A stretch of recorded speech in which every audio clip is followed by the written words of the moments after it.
Vous aviez été nombreux à nous envoyer de messages pendant que nous étions à la maison. Merci pour cet amour témoigné à cette grande chaîne CML 13 Télévision. Et voilà, nous sommes de retour et nous recommençons directement avec notre tout premier invité. Il s'agit ici de Maître Nico Maïngele. Avec lui, nous allons parler de ce bras de fer entre le pouvoir et l'Église catholique. Vous avez certainement suivi le propos du chef de l'État que nous ne pouvons plus justement vous le diffuser ici parce que vous avez déjà suivi cela.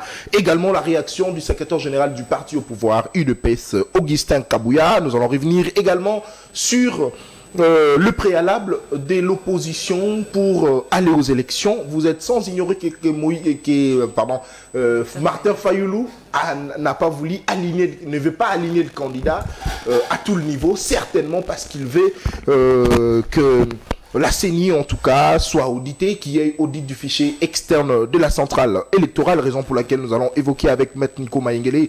Il est cadre de la Mouka. Bonjour Maître et bienvenue à vous. Bonjour très cher Nathan, bonjour Madame Tania, bonjour au DG de CML 13, bonjour à toute l'équipe rédactionnelle de CML 13 qui se sont illustrés, vous tous là, vous êtes illustré par la bravoure, vous avez résisté à un homme et à son système, M. Chilombo, son système avec ses acolytes comme les Christian Bossembe, qui ne pouvaient que reculer face à l'évidence de l'histoire. On ne peut pas fermer une chaîne YouTube à la suite des humeurs de fils à maman. Voilà pourquoi je vous salue, vous avez résisté, vous et vos familles, pour pouvoir tenir tant bien que mal. Mais la résistance doit continuer, vous devez continuer les combats, c'est ça les Congo. Merci pour l'invitation. Très bien, merci beaucoup. Elle est avec moi, Tania Moubadi, bonjour et bienvenue. Bonjour Nathan, ça fait longtemps que je t'ai vu, bonjour Maître Nico. Bonjour madame. Oui, nous étions en vacances. Voilà, alors bonjour également à toutes les personnes qui suivront cette émission. C'est toujours un plaisir de se retrouver en face de vous pour vous présenter justement CML chez vous. Et je pense qu'ensemble, nous passerons de très bons moments comme nous en avons l'habitude. Merci. Très bien, merci beaucoup. Maître Nico Maïngele, merci d'être venu sur ce plateau de CML 13 Télévision. Nous parlons du bras de fer entre le pouvoir et l'Église catholique. Est-ce que, Maître Nico Maïngele, le problème se trouve à quel niveau au juste? Parce que le pouvoir se plaint que l'Église doit normalement être au milieu du village. Mais par contre, nous constatons que l'Église fait des déclarations, notamment l'abbé Chollet et le cardinal Ambongo, ils font des déclarations comme quoi que le pouvoir ne gère pas bien le pays, justement, de manière générale. Mais est-ce que vous pensez qu'aujourd'hui, Maître Nico Maïngele, le rôle de l'Église, c'est de s'attaquer au pouvoir ou c'est de simplement de prêcher la bonne nouvelle et s'arrêter là? Non, s'il vous plaît, moi je pense bien que la question n'est pas très bien circonscrite. La question n'est pas très bien posée. Vous avez dit bras de fer entre l'Église et le pouvoir. Il n'existait pas de pouvoir au Congo. C'est un vide. Vous savez, M. Chilombo confond sa taille avec l'autorité établie. Il n'y a pas d'autorité établie, il n'y a pas d'autorité de l'État. S'il y en avait, les pays ne seraient pas occupés par les M23 jour pour jour. Ça fait plus d'une année. S'il y avait l'autorité établie, s'il y avait le pouvoir d'État, on ne serait pas sous la colonisation de forces de l'EAC. C'est pratiquement la mise sous tutelle du pays par les forces toutes de la région. Et vous me dites qu'il y a bras de fer entre l'Église et le pouvoir. Non, face à l'Église, il y a un vide. Face à la résistance, il y a un vide. Il y a un pouvoir, le chef de l'État est là, Félix Tshisekedi, qui est président de la République. Mais pourquoi chaque fois que vous me recevez, vous insistez que M.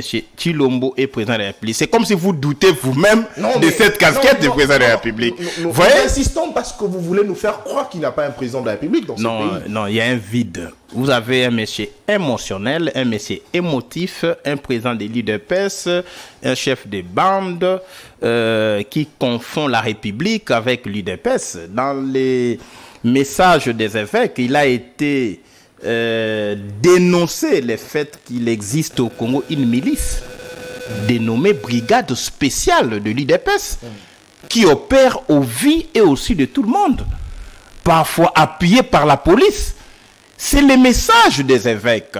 Pour pouvoir comprendre la quintessence de ces messages, il va falloir interroger l'histoire de l'Église catholique. On y va. Parce que M. Tshilombo fait la politique sans connaître l'histoire. On ne peut pas faire la politique sans l'histoire. Si vous interrogez l'histoire de l'Église romaine, vous constatez même, dès par la Bible, il y a eu des prophètes, il y a eu des évêques qui ont eu à critiquer le pouvoir politique établi. Je vous cite le cas de Moïse. Moïse fut un grand, mais il était face à Pharaon. Moïse n'est pas congolais. Puisque nous lisons la Bible, je suis catholique pratiquant. Mais Moïse dénonçait les méfaits du pouvoir des pharaons, encore que Moïse a été élevé dans la maison des pharaons. Très bien. Ok. Lorsque vous avancez, vous verrez qu'il y a eu un roi David qui a été contredit par Nathan, les prophètes. Et Nathan, vous êtes Nathan, peut-être vous ne le savez pas que vous ne le savez pas que vous êtes un grand révolutionnaire qui a tenu tête face à David. Très bien. Et Nathan, nous avons un Nathan congolais, mais Nathan de la Bible n'est pas congolais. Voyez, lorsqu'on évolue avec Papa Simon Kimbangu pour contextualiser le débat, africaniser l'histoire et le débat politique, vous constaterez que Papa Simon Kimbangu a tenu tête face aux colonisateurs, les rois belges, au point de l'arrêter et de l'emprisonner. Et Simon Kimbangu n'avait comme vocation que l'éveil et le réveil de la conscience africaine. Mais il en a payé le prix. Et Kimbangu, quand il mourait, n'était plus catholique. N'était pas catholique. Vous avez le cardinal Malula qui a fait face à Mobutu jusqu'à aller à faire l'exil. Vous avez Monsengo qui a poursuivi le combat de Malula. Rappelez-vous, Malula nous a légué une pensée noble. Je cite: « Je préfère être crucifié pour la vérité que de crucifier la vérité. » Ça, c'est le cardinal Malula qui était pasteur de la vérité pour la vérité. Et il a fait face à la démagogie, au mensonge des régimes, celui de Mobutu. Et Monsengo arriva. Il a tenu tête, il a poursuivi le combat de Malula jusqu'à proclamer la vérité des urnes. En 2011, rappelez-vous, cette phrase est sortie de Monsengo. Les résultats proclamés ne sont conformes ni à la vérité, ni à la justice. Et il a reçu la foudre du régime, rappelez-vous, à l'époque des Kabila. Et tous les kabylistes patentés qui sont devenus aujourd'hui les Tshilomboïdes, avec une dose personnelle du tribalisme, hein.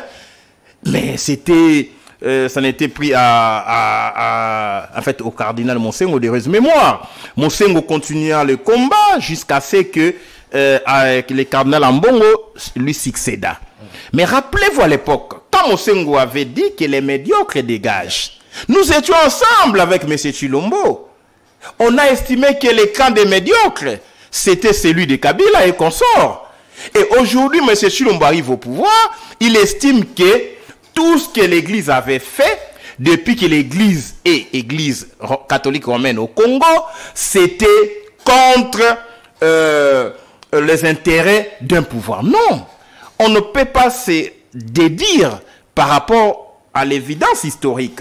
Voilà pourquoi je vous fais voir que si Mobutu avait des couilles, si Kabila n'avait pas pu résister face à cette pression de l'église, rappelez-vous les jeudis cloches, rappelez-vous les marches qui sont parties des églises après les messes de dimanche. Oui.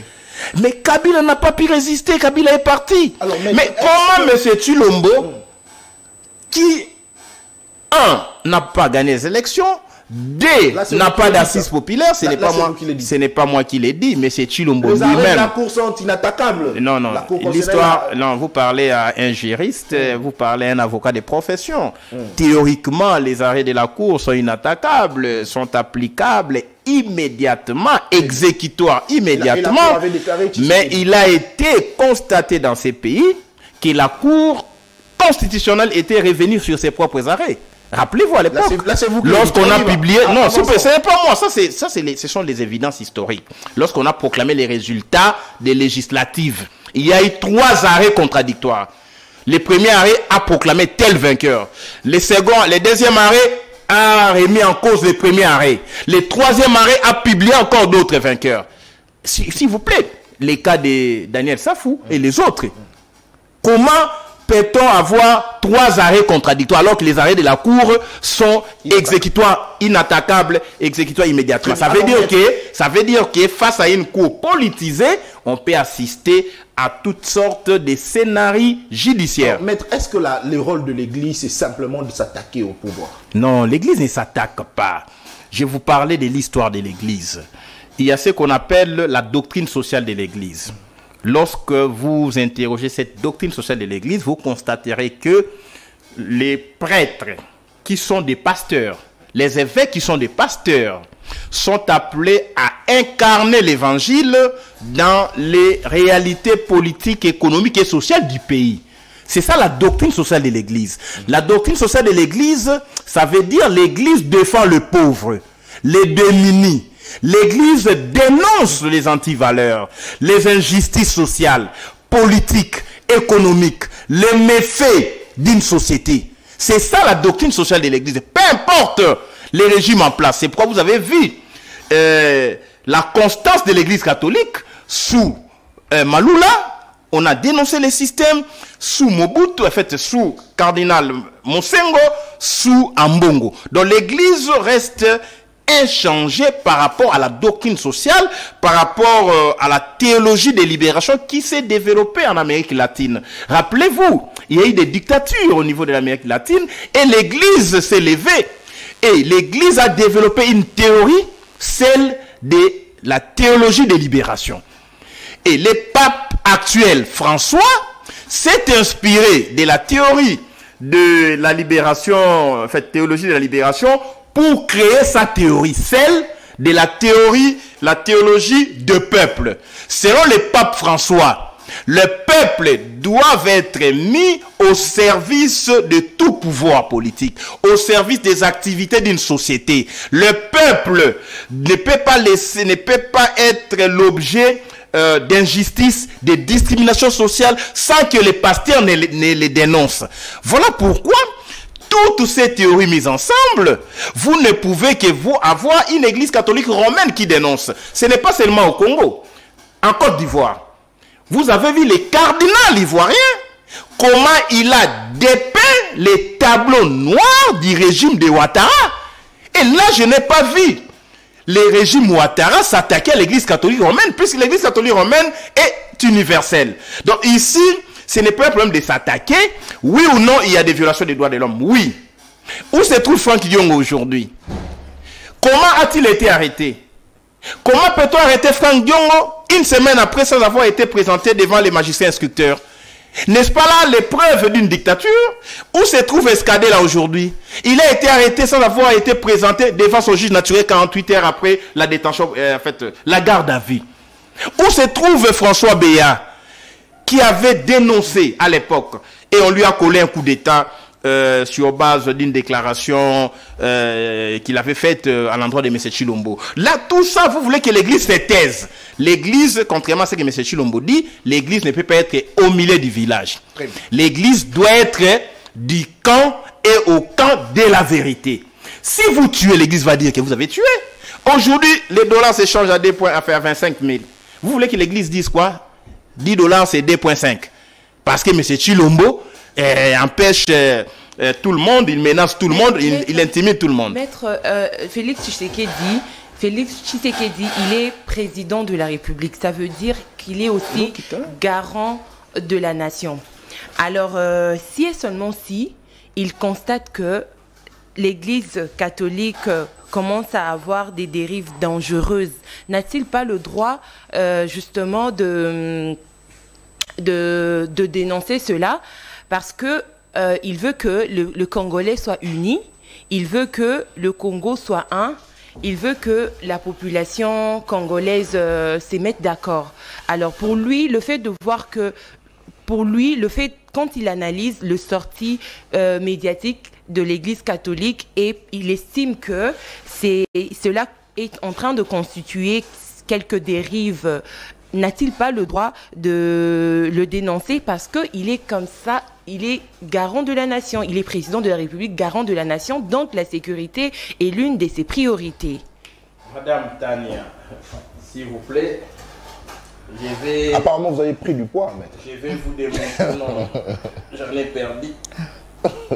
L'opposition, mais on prend plus du poids. Non, moi ça fait jour pour jour, ça fait 16 ans que je suis avocat, j'ai fait ma profession. Il ne faut pas suivre les discours que l'on produit sous le mandat. D'accord. Alors, maître, vous allez revenir à ma question.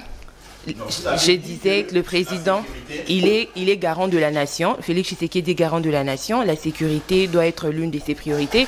Et s'il constate que l'Église catholique commence à mener quelques dérives dangereuses, n'a-t-il pas le droit de les dénoncer? Madame, vous pouvez m'accorder 3 minutes sans m'interrompre? Allez-y. Qui est un garant de la nation? Un garant de la nation, c'est celui qui veille aux intérêts fondamentaux de la République. Un garant de la nation veille au bon fonctionnement régulier des institutions. Un garant de la nation veille à l'unité nationale et à la cohésion sociale. Un garant de la nation, lorsqu'il laisse son pays envahi par les M23 pendant plus d'1 année, en quoi il est garant de la nation? Je vous ai démontré qu'un garant de la nation veille aux intérêts fondamentaux de la République. Les intérêts fondamentaux de la République sont l'indépendance nationale. Sommes-nous indépendants sur le plan sécuritaire? Non, puisque aujourd'hui, le système sécuritaire du pays est envahi par les forces régionales qui refusent de sortir du pays. Vous avez suivi la déclaration du président kenyan. Ils ne quitteront plus le Congo. Et vous avez un garant de la nation qui a levé son petit doigt pour s'attaquer, comme il a dit, à tout celui qui va porter atteinte à la stabilité du pays, à la sécurité nationale. Les déclarations du président kenyan ne sont-elles pas de nature à porter atteinte à la stabilité et à la sécurité nationale?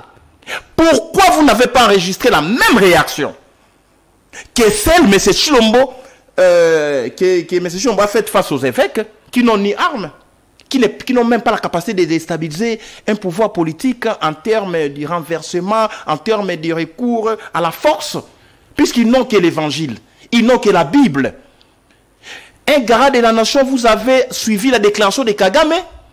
Il avait dit, je vais faire la guerre au Congo où je vais et quand je vais. Vous avez vu votre garant de la nation là que vous vantez sur ces plateaux parce que vous avez peur. Non, ne serait-ce que soucier. On vous donne le fait. S'il vous plaît, moi je vous donne quoi? Nous restons dans le fait. Moi je vous donne aussi les faits. Il est garant de la nation, président. S'il vous plaît, c'est une théorie. Allez-y, maître. Alors moi je vous démontre que la Constitution prévoit que le président de la République soit garant de la nation. Mais l'animateur de l'institution président doit donner du contenu à cette théorie du garant de la nation. En plus c'est théorique. Monsieur Chilombo ne fait pas poids. Là, c'est vous qui le dites, vous êtes politique. N'ayez pas peur, ndeko. N'ayez biso mboka bana na bana. Chilombo ali mwana, biso to ali bana, batata bakufa biso nyonso. Arobang sa bisoté. Vous avez peur de monsieur Chilombo? Même s'il m'arrête, il va me mettre il compte ces derniers jours, le monsieur là va partir et il partira. Je vous fais voir que les garants de la nation, c'est prévu dans la Constitution, par la Constitution, ça a un contenu. Les simples concepts garant de la nation, c'est un contenant. Mais le contenu, je vous fais voir qu'un garant de la nation veille aux intérêts fondamentaux de la République. Les intérêts fondamentaux de la République sont 1. L'indépendance nationale. 2. La sécurité nationale. 3. L'unité nationale. 4. La cohésion nationale. 5. La souveraineté nationale. Alors, analysons même la défense de la patrie. Analysons ces aspects-là et vous allez dire si réellement les messieurs qui s'autoproclament garant de la nation l'est réellement comme le veut la Constitution. Le président kenyan fait une déclaration, il ne réagit pas. Le président du Rwanda fait une déclaration, il ne réagit pas. Les rapports du groupe d'experts des Nations Unies démontrent à suffisance que le pays est agressé par les Rwandais. Les Rwandais est avec les M23. Les récents rapports du mois de juin, il ne réagit pas. Mais quand les évêques disent « Peuple, réveille-toi de ton profond sommeil.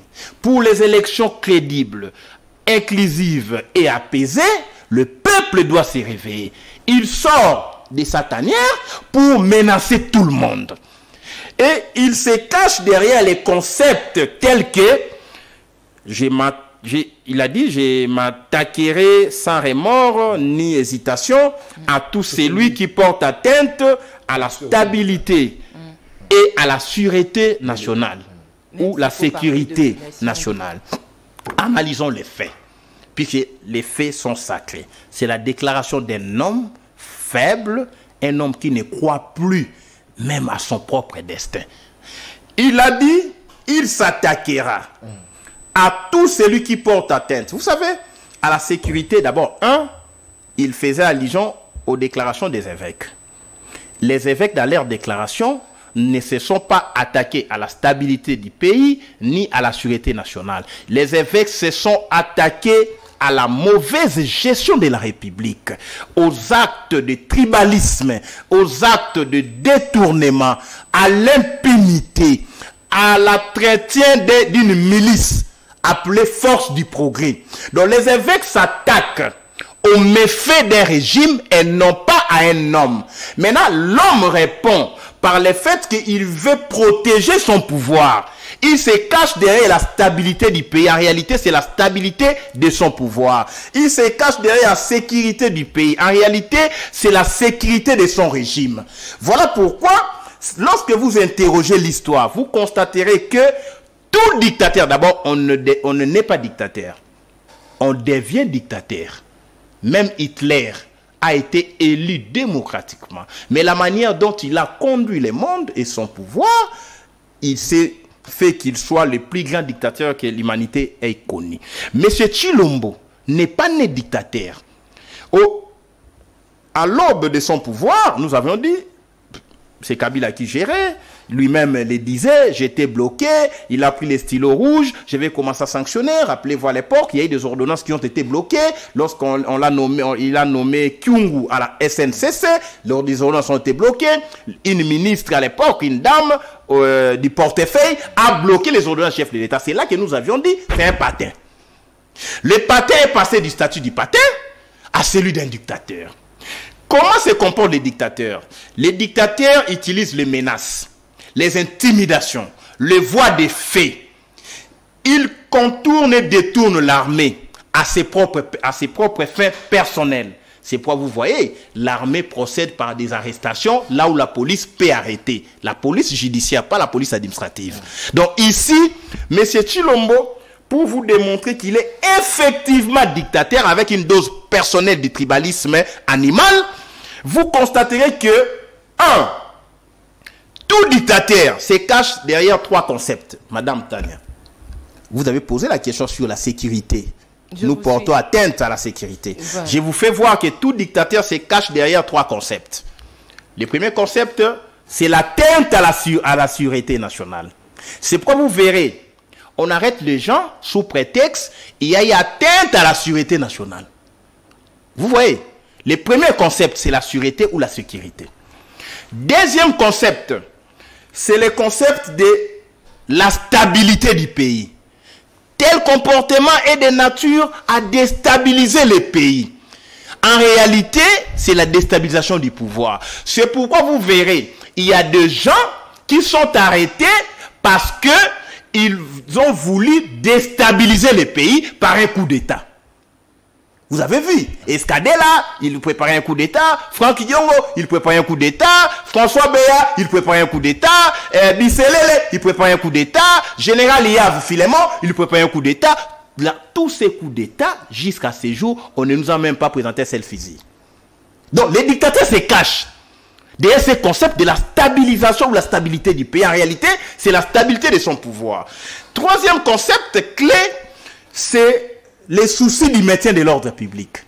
Lorsque nous sortons pour manifester lors des activités, des manifestations publiques, on vous dit quoi? L'ordre public est atteint. L'ordre public a été troublé. Ce qui justifie l'arrestation de Nico Maengele, l'arrestation de tels manifestants. Mais ils oublient que l'ordre public a trois facettes.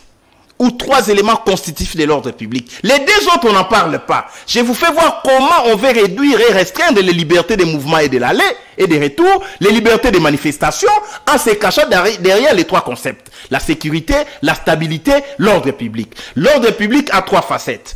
Première facette, c'est la sécurité publique. Deuxième facette de l'ordre public, c'est la tranquillité publique. Troisième facette, c'est la salubrité publique. Lorsqu'on aborde la question liée à la sécurité publique, quand les gens s'attaquent aux biens des personnels, en fait, ça s'attaque aux personnes et à leurs biens, on porte atteinte à la sécurité des personnes et de leurs biens. Lorsque vous êtes victime des Koulouna, on porte atteinte à la sécurité des personnes et de leurs biens. C'est ainsi que lorsqu'on commet une infraction, on dit l'ordre public a été troublé. Vous voyez, c'est l'aspect de la sécurité des personnes et de leurs biens.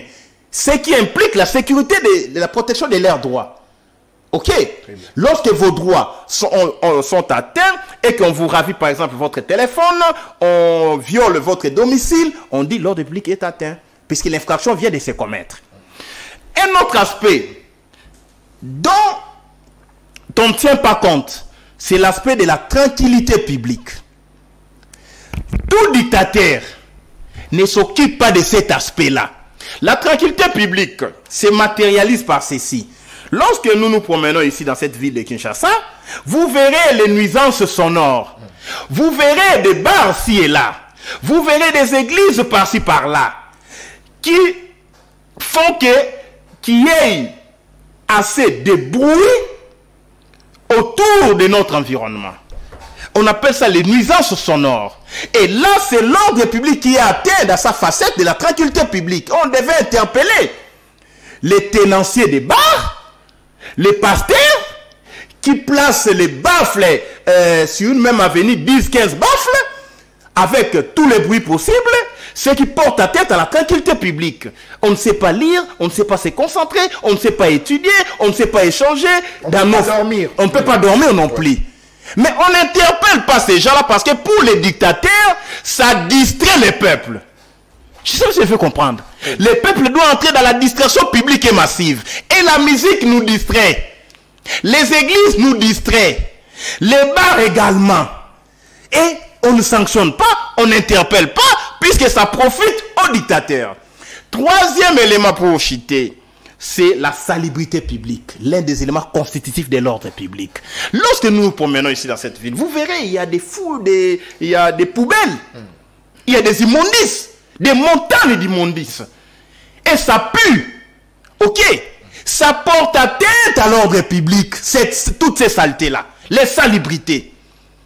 Mais on n'interpelle pas ni le gouverneur de la ville qui est censé nous garantir un environnement sain et propice au développement, ni le ministère de l'Intérieur qui est patron de l'ordre public sur le plan administratif, puisque le ministère de l'Intérieur gère la police administrative, ni votre garant de la nation qui est censé aussi nous garantir un environnement sain.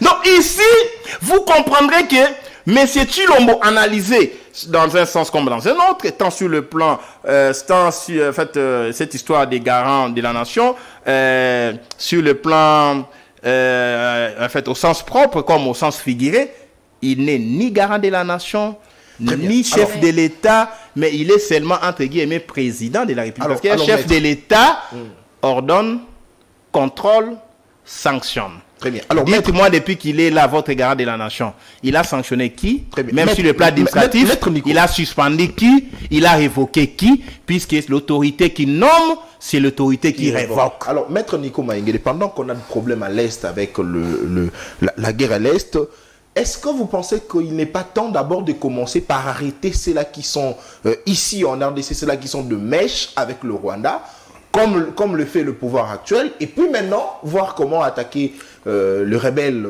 à l'Est? La première des personnes qui doit être arrêtée et qui est de mèche avec les Rwandais s'appelle M. Félix Antoine Tshilombo. Comment ça? Il doit s'arrêter lui-même. Comment ça? Un bon matin, il ordonne sa propre arrestation.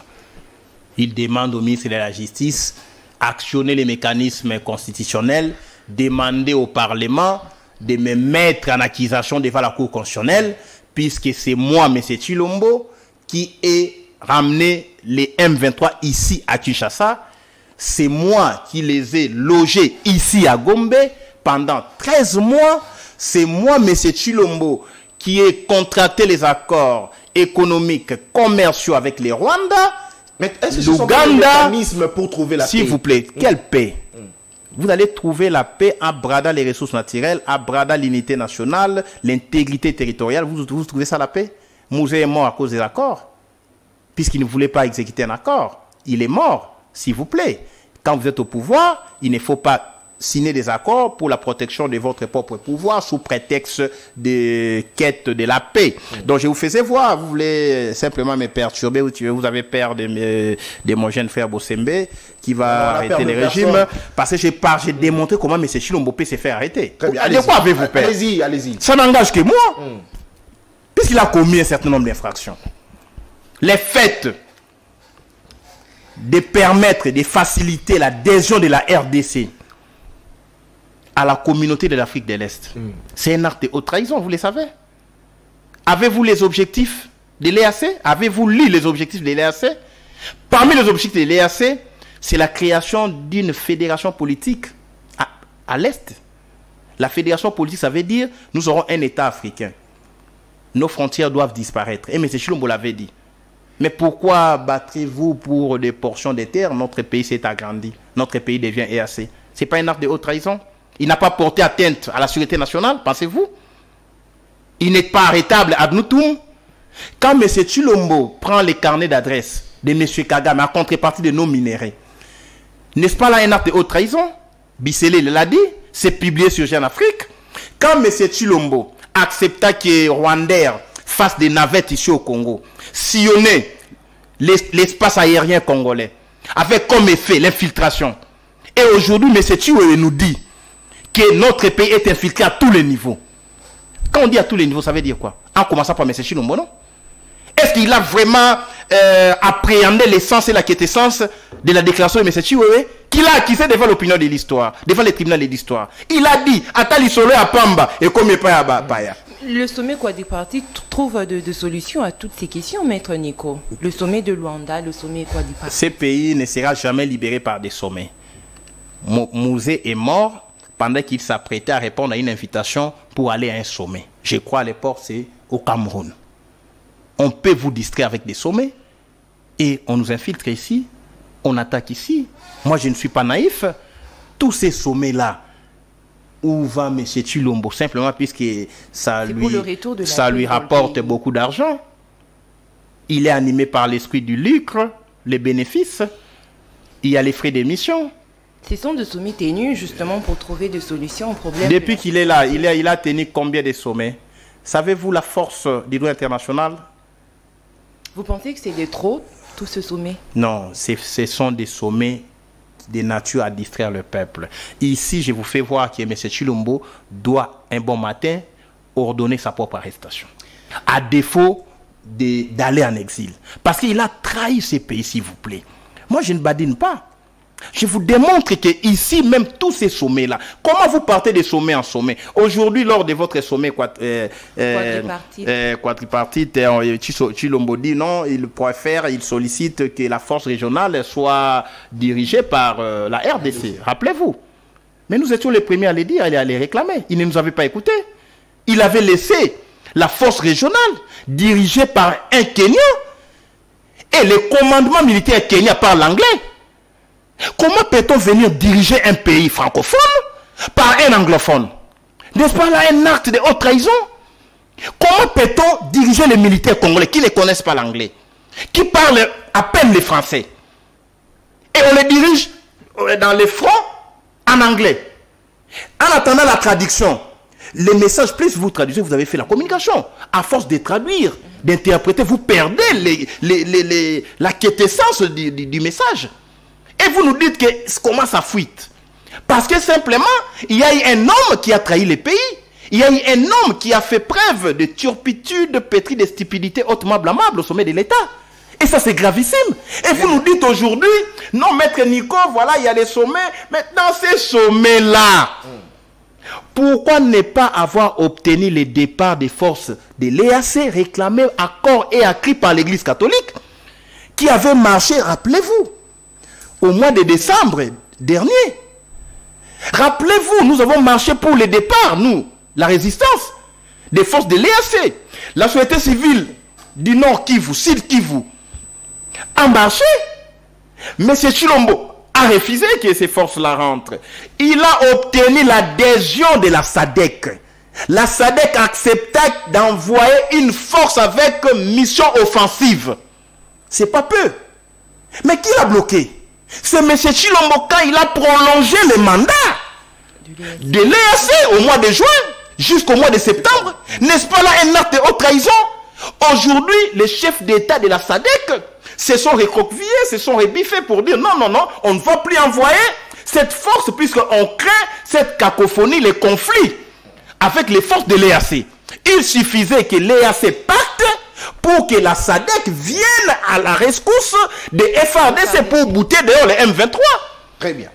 Et aujourd'hui, au lieu de s'attaquer aux M23 qui ont porté atteinte à la sécurité nationale, M. Chilombo s'attaque à l'Eucharistie, aux églises. Il s'attaque à la Bible. Il s'attaque à la soutane des évêques. Il s'attaque au visage des évêques. Parce que les évêques ont dit, pire, il menace tout le monde. Il menace même la communauté universelle des droits de l'homme.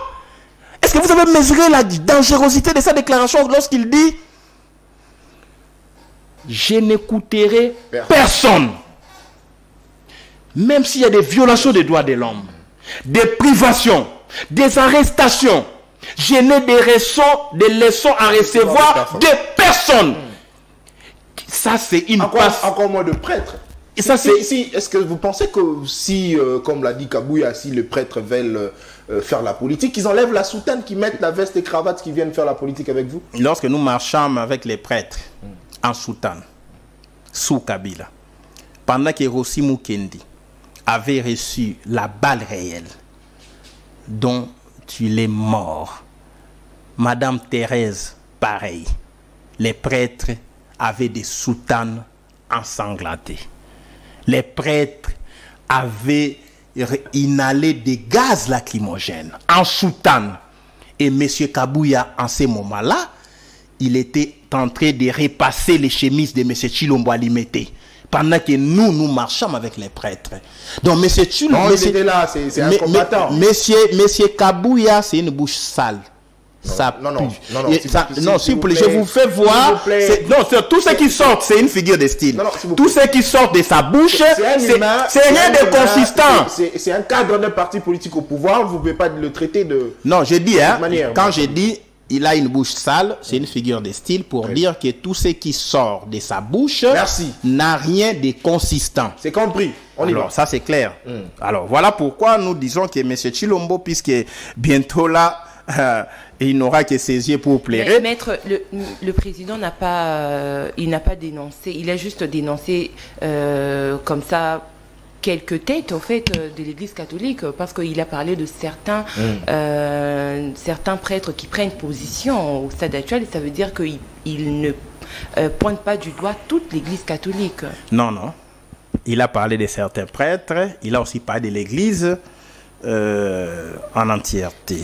Quand certains prêtres qui prennent de dérives... N'ayez pas peur, madame, n'ayez pas peur, je vais vous expliquer pourquoi M. Chilombo a fait cette déclaration en Boujima. D'abord, il a été hié à Kananga quand il pensait recevoir l'accueil triomphal du peuple Kananga. Malheureusement, le peuple de Kananga était sorti avec des calicots, avec des banderoles, avec des bâches, avec des effigies, portant comme message « Où est la chute de Katende? Où est la route Kananga-Chikapa? Où est le projet Chile-Gelou ?» Il a été hié.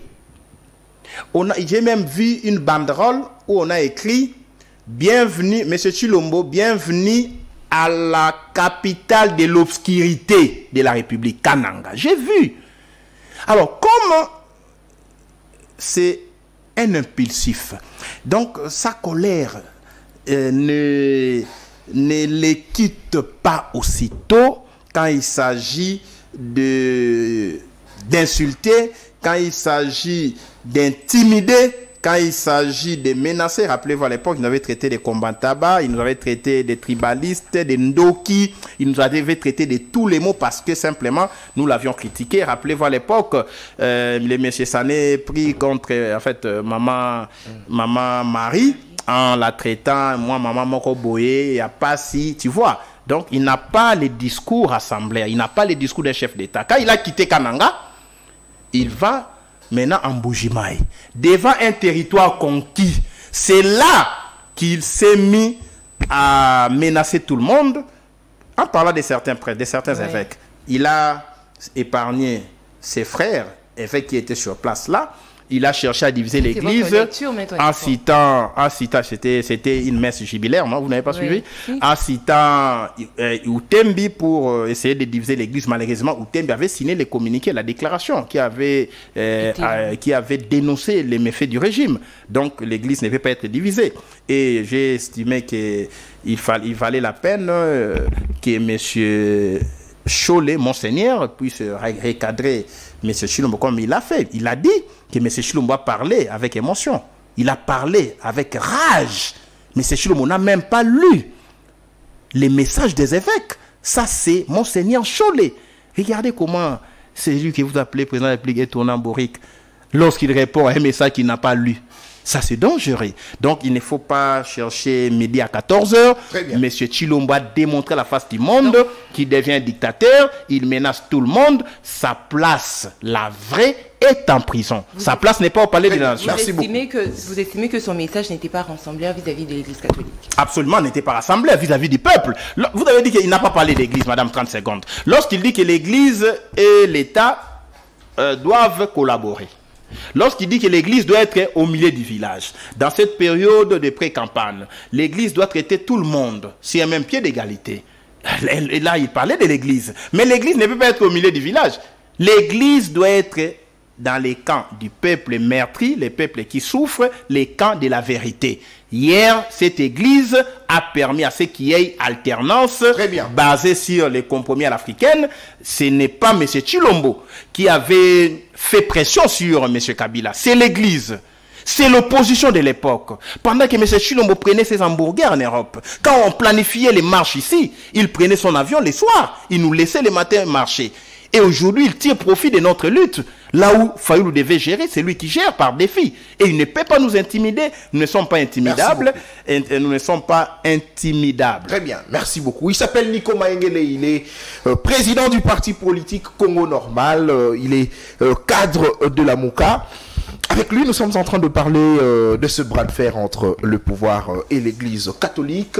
Nous avons tous suivi le secrétaire général de l'UDPS dire que c'est le président de la République qui donne l'aval, justement, lorsque le pape veut nommer, désigner un cardinal. Mais on se pose la question avec ce bras de fer, est-ce que cette fois-ci, le chef de l'État va demander au pape de revoir et de changer le cardinal Ambongola? C'est aux téléspectateurs de répondre à cette question.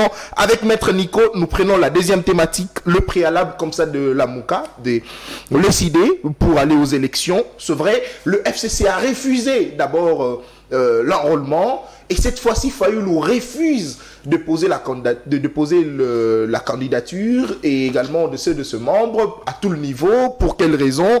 Est-ce qu'il y a quelque chose qui se cache derrière? Est-ce qu'il y aura bel et bien élection lorsque nous constatons que le personne qui doivent normalement prendre part à ces élections désiste de cette manière? C'est à Maître Nico Maengele de répondre à cette question.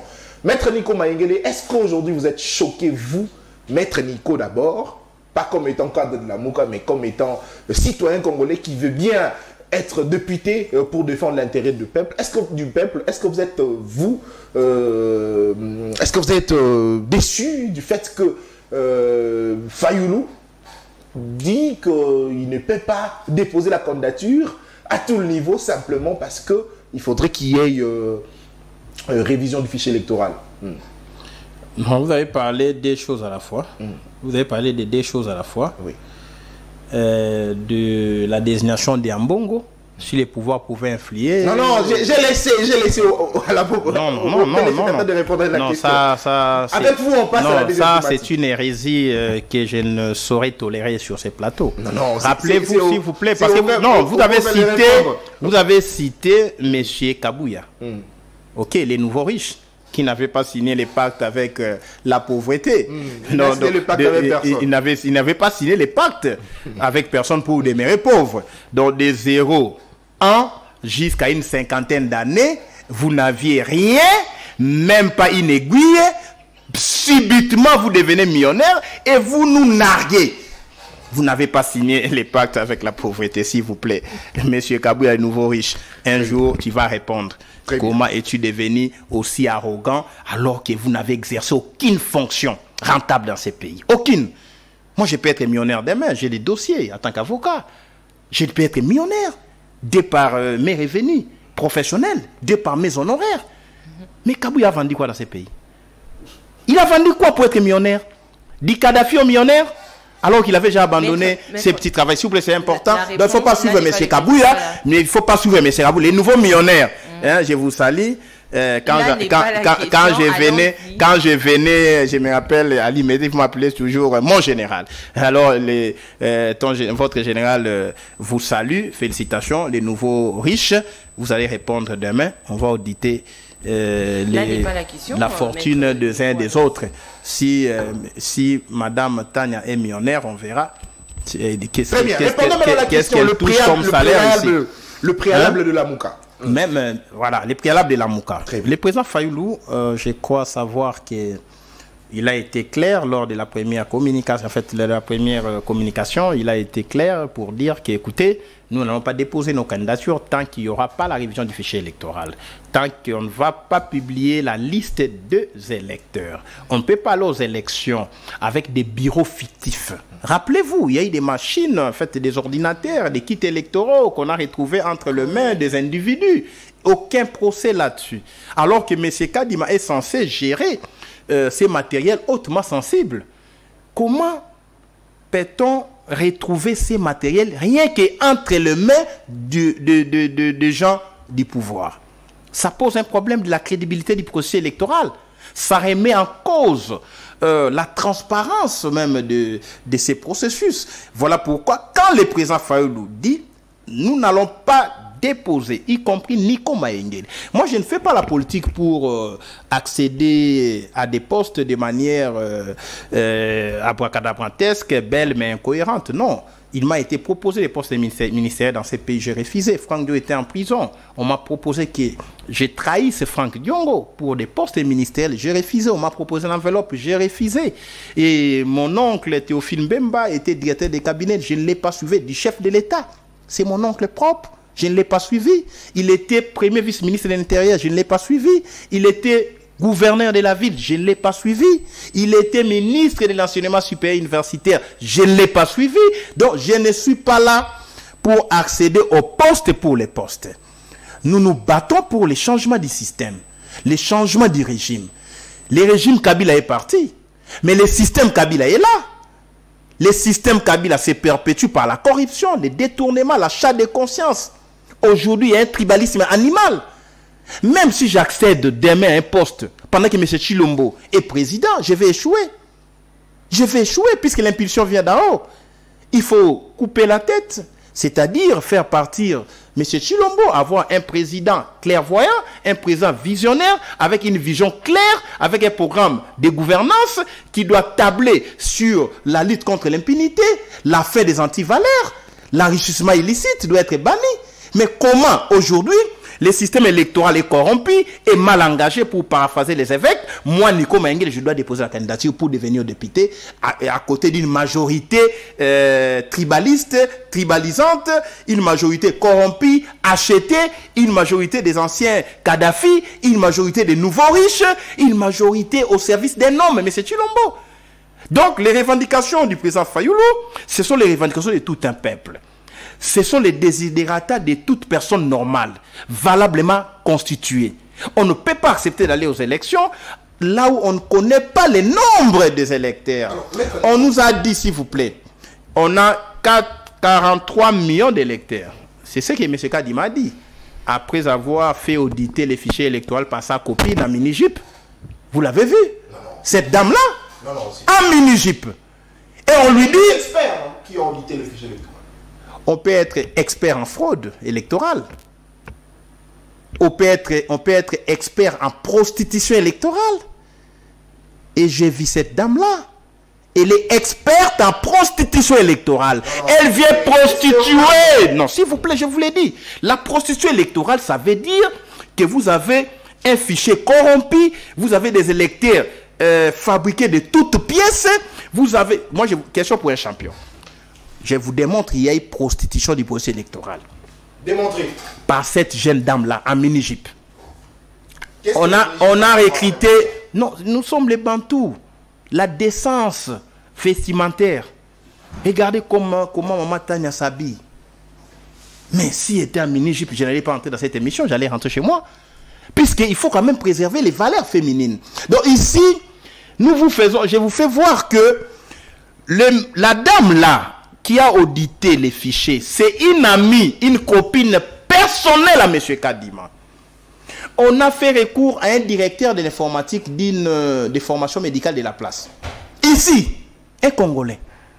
Il y a un membre du cabinet de Kadima qui s'est passé pour un expert international. Ça, ce n'est pas la prostitution électorale? Donc ici, on vous dit, voilà, nous avons 43 millions. C'est une information en possession des Fayoulou, en notre possession, puisque je siège au collège des présidents de la Mouka. Très bien. Là où beaucoup de décisions importantes se prennent. Après les présidiums, c'est le collège des présidents.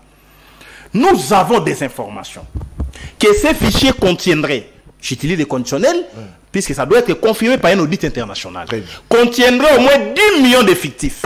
10 millions. S'il vous plaît. S'il n'y a rien à cacher, pourquoi on refuserait un audit international? Et on continue avec les processus. Ici, vous faites tout ce qui a été prévu dans votre calendrier, mais on audite quand même les fichiers. Et vous verrez les choses. Vous, Nathan, je crois que vous avez votre carte d'électeur. J'en ai. Madame Tana, vous avez votre carte d'électeur. Mais c'est presque effacé. Non, là c'est pas les débats pour moi. Non, j'ai rappelé. Non, pour moi, c'est pas. Non, c'est pas pour vous, mais moi, je vais aborder la question autrement. Vous avez vos cartes d'électeur. Qu'est-ce qui vous rassure que vous êtes électeur? Qu'est-ce qui vous rassure? Posez la question à Kadima. Mais on est rassuré. Non, ce n'est pas par le port d'une carte d'électeur que vous êtes rassuré réellement, vous êtes électeur. C'est sur base de quoi? Alors voilà, c'est ça l'intérêt du débat. Très bien. Ce qui rassure que vous êtes électrice ou électeur, c'est l'affichage de votre nom sur la liste des électeurs après l'enrôlement. Puisque la loi prévoit le contentieux sur les listes électorales. Très bien. Lorsqu'on a enrôlé, en 2006, on a affiché les listes. Nous avons été voir nos noms. Vous pouvez voir que Nata Kianza, c'est ça votre nom? Oui, c'est ça. Nata Kianza, on écrit Nata Kinza. Voilà. Vous pouvez faire les recours, réclamer pour dire non, mon nom est mal écrit. Sur ma carte d'électeur, c'est Nata Kianza. Sur la liste de gens qui vont voter, Nata Kinza. Ok. Madame Tania Moubouadi. Elle a sa carte d'électeur.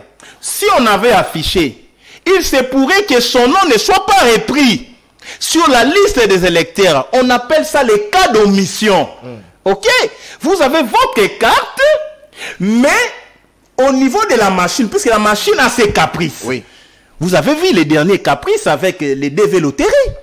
Vous avez vu comment vous avez échoué, vous tous là, qui voulaient aller... qui voulait aller se prélasser aux USA. Donc les caprices, puisque la machine c'est un homme qui la commande. Il faut afficher les listes. Kadima n'a pas affiché. Qu'est-ce qui vous garantit que vous êtes électeur? Et Fayou vous dit afficher les listes devant le bureau de vote d'enrôlement. Chacun ira voir. Chacun ira voir là où il s'était fait enrôler. Très bien. Ça ne pèse pas. Pourquoi ne pas les faire? Puisqu'il y a des fictifs. Si on affiche, on peut afficher Nico Maenge Lengenge, né le 12 octobre d'une certaine année. Ok. Si on me met comme mineur, je peux revendiquer, je ne suis pas mineur. Voilà. Ok. Donc ce contentieux de liste n'a pas eu lieu. Comment allez-vous...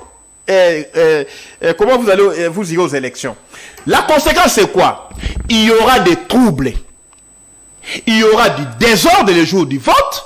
Il y aura des gens qui vont se rendre dans le bureau où leurs noms ne figurent pas sur les listes électorales. Vous allez pour voter, mais on vous dit, monsieur, votre nom n'y est pas. Voilà.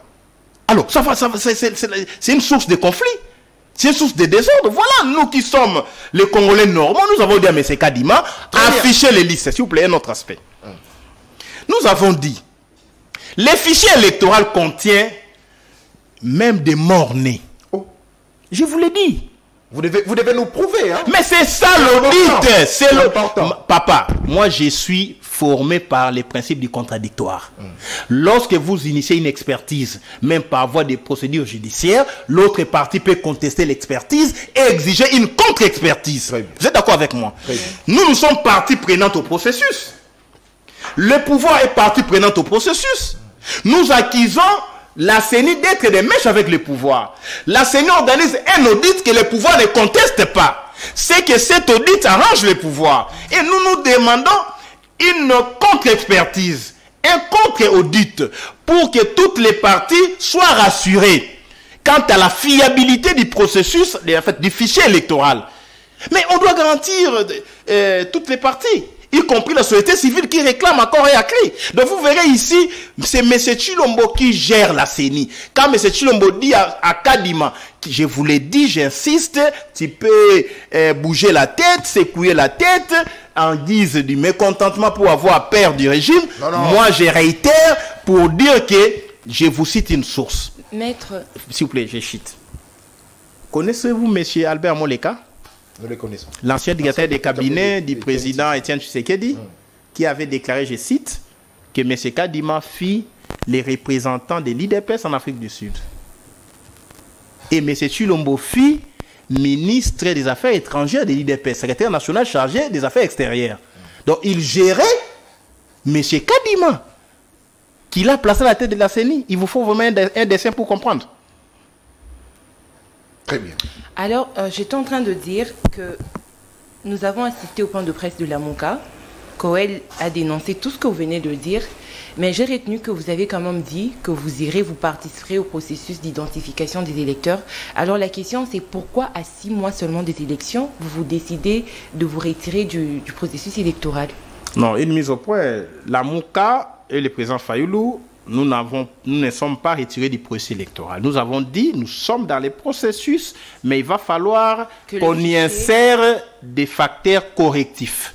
Les premiers facteurs correctifs, c'est l'audit externe indépendant du fichier électoral. Deuxième facteur correctif, c'est l'affichage des listes électorales. Troisième facteur correctif, c'est cette histoire du bureau de la CENI qui n'est composé que par des gens débauchés. Et au niveau du PPRD, au niveau de la MONCA. Ce sont des préalables que vous avez relevés. Ce sont des préalables qui doivent être rencontrés. Si ces préalables ne sont pas rencontrés, nous ne déposons pas nos candidatures et nous allons appeler notre peuple à l'applicabilité de l'article 64 de la Constitution. C'est clair. Maître Nico, une dernière question.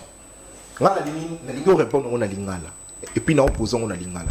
Maître Nico Maïngue, est-ce que bino ba politique vous n'avez pas qui l'élection est causée à la tête? Pourquoi? Parce que FCC a boya qui enrôlement. On a côté na carte FCC maintenant na le politique de manière générale. FCC a boya qui élection. Il y a boya qui enrôlement. Bino à 6 mois il y a organisation il élection.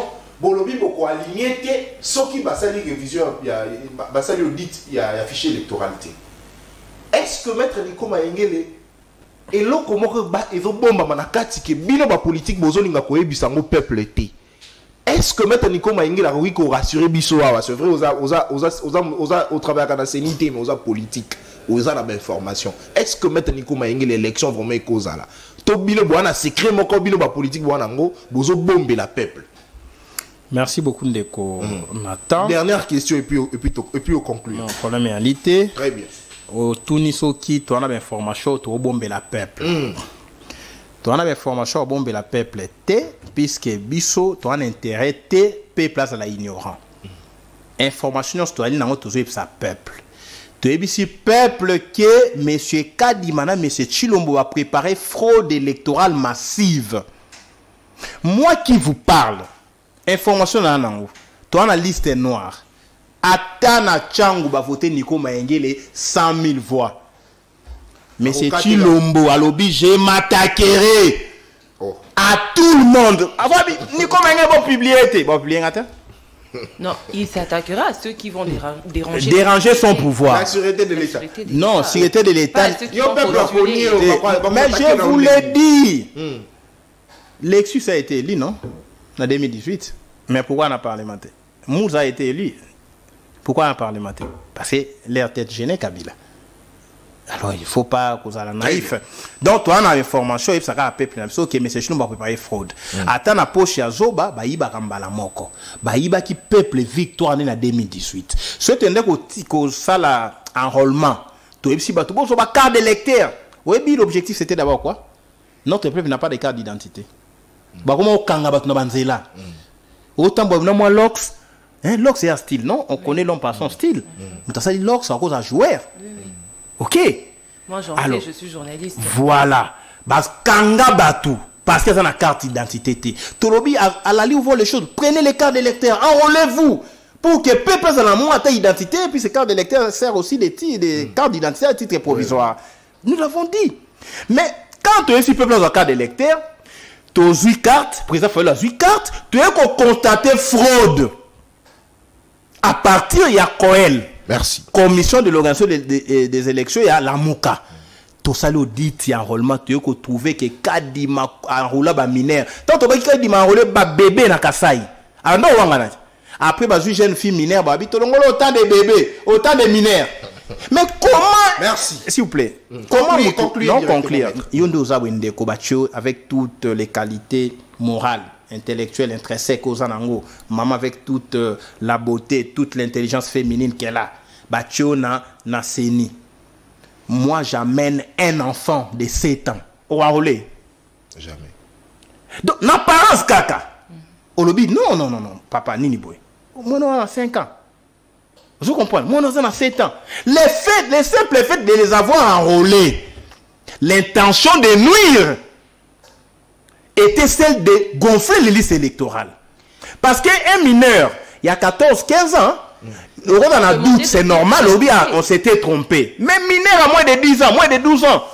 Mais maître, on demandait de pièces d'identité avant de Non! Dans l'espace Grand Kassai, même dans l'Omami, côté Beliezer, na vélo, même dans côté Louisa, côté Nakananga, Mbujima et tout ça, Godempo, Bangonyo sont côté Utara en avant. Bayana Nina Kishasawa. Attestation de naissance. Non, telle sorte d'origine na biso ngana fier l'intérieur en boka nangai. Kune ala kikaka machamu menu. Oui, parce que les autres d'électeurs quand on a un seul cri de guerre. Soyez bien à moi là, Moukwa Tombolo. Non, merci. Merci beaucoup. Notre peuple faut comprendre que tu découvrir fraude, mais c'est Chilomana a droit à deuxième mandat sous sa fraude. Nous avons droit à mandat liboso ya bien, mandat mi balé à malamu. Il y a moïbité. Il y a un président Fayoulou na la mouka tolobi peuple apprêtez-vous parce que tu vas appliquer l'article 64 et la constitution Kalaté. À 6 mois à fin un mandat M. Chilombo, il vient de se faire à passer comme les rois soleil. En France, il y a là qui n'a roi soleil, je crois que c'est Louis XIV. Ce n'est pas Louis XVI, c'est Louis XIV. Ou l'État, c'est moi. Donc aujourd'hui, Chilomboabi, le Congo, c'est lui. Merci. Et avec un tel monsieur, avec un tel régime, avec ses acolytes sous les mangués, il faut tuer notre peuple. Tenez-vous, prenez avec Balobi, réveille-toi de ton profond sommeil pour que tu bouteilles dehors ces antivaleurs, toutes ces médiocrités, Toluka, tu libérer les pays entre les mains des agresseurs, les traîtres de la République et aussi les incompétents de la République. Merci beaucoup, Maître Nico Maengele, d'être passé sur Samuel 13. Merci beaucoup, Ndekonatan, Madame Tania, vidéo comme ça invité à YouTube, tant chaîne est refondée. Non, ils ont fumé ma laine ce 4 matin. Ils ont fumé ma. Bah, on rappelle Sony. Très bien. Alors, on nous signale que on vient de nous rétablir le signal. Parce que j'ai dit. En tout cas, non, c'est pas parce que vous avez dit. Alors, signal Zongi, donc déjà, à partir il y a 17h, Bokolanda Bongo rediffusion à l'émission Nabino Libre Débat. Et puis, à partir, il y a 20h, Bokolanda Bongo rediffusion, il y a l'émission Nabino Semel chez vous. Donc, lobby. Léonatan, lobby signal les Zongi. Lobby signal les Zongi, n'a moins moi souris, il faut silica. Non. Parce que, donc, s'il vous plaît, c'est important. Bah, ça les bino ma bé, Ok, il y a eu pression, beaucoup se pélaté. Non, il faut qu'on silicate nos candidats. S'il vous plaît, mais oui. S'il vous plaît, maître.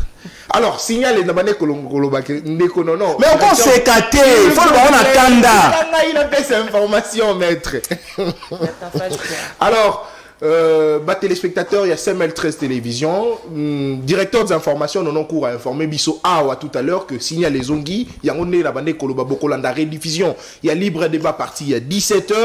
Et puis, rediffusion à l'émission, la CML Chevaux à partir il y a 20h. Et puis, CML Sport, beaucoup l'on appelle rediffusion en haut. Donc, lobby, tu bandit déjà qu'on mettre en direct. Il y a ma chaîne, la 9h. Pour les zongités. Bazongi si signal. C'est comme ça qui m'a fait en moko. Merci. S'il vous plaît. Merci, madame. Bazongi si signal. Écoutez, s'il vous plaît. Nous en avons souffert. D'accord. Loba Bazongi si signal. Ce babi signal les zongi. Total appelé TVT. Signal et Kimi. Bakanisi peut être courant ou bien Kake. Loba dictateur. Bazongi si signal. S'il vous plaît. C'est monsieur tu le monde Zongi si signal. Non, Sony. S'il vous plaît. CML13 là qui n'a sanction. Sanction et coquille. Merci Tania. Alors, à vous qui nous avez suivis, merci pour la confiance renouvelée à CML13 Télévision. On se retrouve demain pour le second numéro de votre émission. CML chez vous, d'ici là, portez-vous bien. Au revoir. Sur TNT YouTube.